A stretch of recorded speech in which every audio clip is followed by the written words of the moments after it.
আওয়ামী লীগ নামটাই এখন ফ্যাকাশে। গৌরব হারিয়ে ঘাড় ভেঙে পড়ে থাকা বিতাড়িত সেই রাজার মতো দশা দলটার।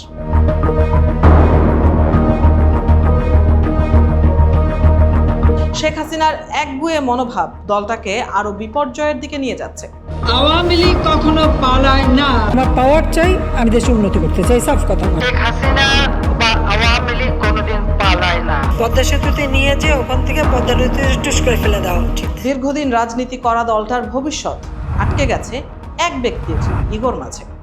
ইতিহাস বলছে রাজনীতির দাবার চালে কখন যে রাজা ফকির হয় আর ফকির হয় রাজা তার কোনো ধরা বাঁধা নিয়ম নেই। তবে এই পিচ্ছিল কর্দমাক্ত পথে চালে ভুল করলেই সব শেষ হয়ে যায়। দর্শক, রোজ গার্ডেনের সেই দোতলার হলরুম থেকে যে আগুনের ফুলকি ছড়িয়েছিল ৪৭-এর দেশভাগ পরবর্তী উত্তাল সময়ে, সেই আগুন আজ কি নিভে যাওয়ার পথে? মাত্র ৩০০ কর্মী নিয়ে শুরু হওয়া একটি দল কিভাবে একটি স্বাধীন রাষ্ট্রের স্থপতি হয়ে উঠেছিল সেই মহাকাব্য আমাদের সবার জানা। কিন্তু ইতিহাসের ট্র্যাজেডি হলো মহাকাব্যগুলো মাঝে মধ্যেই ধ্বংসস্তূপে গিয়ে শেষ হয়। ৭৫-এর ১৫ আগস্টের সেই কালো রাত দলটিকে অন্ধকার গহ্বরে ঠেলে দিয়েছিল। কিন্তু ফিনিক্স পাখির মতো বারবার ফিরে এসেছে আওয়ামী লীগ। ৮০-র দশকের সেই উত্তাল রাজপথ আর বঙ্গবন্ধু শেখ মুজিবুর রহমানের কন্যার দেশে ফেরার দৃশ্যপট আজ কেবলই ধূসর স্মৃতি। টানা ১৫ বছরের শাসনকাল শেষে ২৪ আগস্টে যে পতন হলো তাকে কি কেবল রাজনৈতিক বিপর্যয় বলা যায়, নাকি এটি ছিল এক জনরোষের বিস্ফোরণ যা তছনছ করে দিয়েছে কয়েক দশকের সাজানো বাগান? আজ যখন নূর হোসেন চত্বরে জয় বাংলা স্লোগান দিতে গিয়ে কর্মীদের লীগ পিটুনি খেতে হয়, তখন প্রশ্ন জাগে কোথায় গেল সেই অপরাজেয় শক্তি? উত্তরও আছে দর্শক, অতি দর্পে হতলঙ্কা। নেতৃত্বের সংকট আজ আওয়ামী লীগকে কুড়ে কুড়ে খাচ্ছে। দলের প্রাণ ভোমরা যিনি, তিনি পরবাসে। তার ভবিষ্যৎই এখন অন্ধকার। শত শত খুনের অভিযোগ, মাথায় শাস্তির খড়গ। প্রশ্ন উঠছে, দিল্লির সুরক্ষিত আশ্রয়ে বসে শেখ হাসিনা কি দেশের মানুষের পালস অনুভব করতে পারছেন, নাকি দীর্ঘ প্রবাস জীবন তাকে জনবিচ্ছিন্ন এক মোমের মূর্তিতে পরিণত করছে? ভারতের পররাষ্ট্র দপ্তরের সাম্প্রতিক মন্তব্যগুলো কিন্তু সম্পর্কের নতুন সমীকরণের ইঙ্গিত দিচ্ছে। দিল্লি এখন আর কেবল পুরনো বন্ধু হাসিনার হাত ধরে বসে থাকতে রাজি নয়, তারা খুঁজছে এক ভারসাম্যপূর্ণ কূটনীতি। প্রশ্ন উঠেছে, শেখ হাসিনা যদি লন্ডনে যেতেন তবে কি আওয়ামী লীগের জন্য পথটা আরো সুগম হতো? বিলেতের মাটিতে ব্রিটিশ বাংলাদেশি কমিউনিটির সমর্থন হয়তো তাকে আন্তর্জাতিক মহলে আরো জোরালো কণ্ঠস্বর দিতে পারত। কিন্তু সেখানে যাওয়ার পথটাও এখন কাঁটায় ভরা। ওয়াশিংটন কিংবা লন্ডনের দরজা তার জন্য কতটা খোলা তা নিয়ে রাজনৈতিক বিশ্লেষকদের কপালে চিন্তার ভাঁজ। এদিকে দেশের মাটিতে আওয়ামী লীগের কার্যালয়গুলো আজ নিস্তব্ধ, ভুতুড়ে ঘরবাড়ি যেন। বিএনপি সরকার আর জামায়াতের যে শক্ত প্রতিরোধ তা ডিঙিয়ে রাজনৈতিক কর্মসূচি পালন করা এখন দুঃসাধ্য ব্যাপার। লীগের শীর্ষ নেতারা কেউ কারাগারে, কেউ বা আত্মগোপনে আয়েশি জীবনযাপন করছে।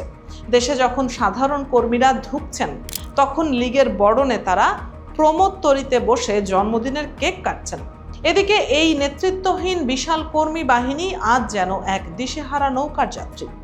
বারবার ঝটিকা মিছিলের চেষ্টা হলেও জনসমর্থন আর রাজপথের আধিপত্য পুনরুদ্ধার এখন আকাশকুসুম। রাজনৈতিক মহলে এখন বড় প্রশ্ন, নেতৃত্বের পরিবর্তন কি তবে সময়ের দাবি? ৭৮ বছর বয়সী শেখ হাসিনার পক্ষে কি সম্ভব আবারও সেই তরুণ প্রাণ কর্মীদের সংগঠিত করা? অনেকে বলছেন নতুন মুখ দরকার, আবার অনেকে মনে করছেন শেখ হাসিনা ছাড়া আওয়ামী লীগের অস্তিত্বই বিপন্ন। কিন্তু সেই নতুন মুখটিকে কার কাঁধে ভর দিয়ে দলটি আবার রোজ গার্ডেনের সেই তেজ ফিরিয়ে আনবে? আওয়ামী লীগের ব্যর্থতা যেমন দৃশ্যমান, তেমনি অনেকের চোখ এখন বিএনপির দিকে। বলা হচ্ছে আওয়ামী লীগের ভবিষ্যৎ কি তবে বিএনপির ব্যর্থতার উপর ঝুলে আছে? বিএনপি যদি দেশ পরিচালনায় হোঁচট খায়, তবে কি সাধারণ মানুষের দীর্ঘশ্বাস আবার নৌকার পালে হাওয়া দেবে? ক্ষমতার রাজনীতিতে অন্তর্ভুক্তিমূলক পথ কি বিএনপি বেছে নেবে, নাকি তারা একচেটিয়া আধিপত্যের পথে হাঁটবে?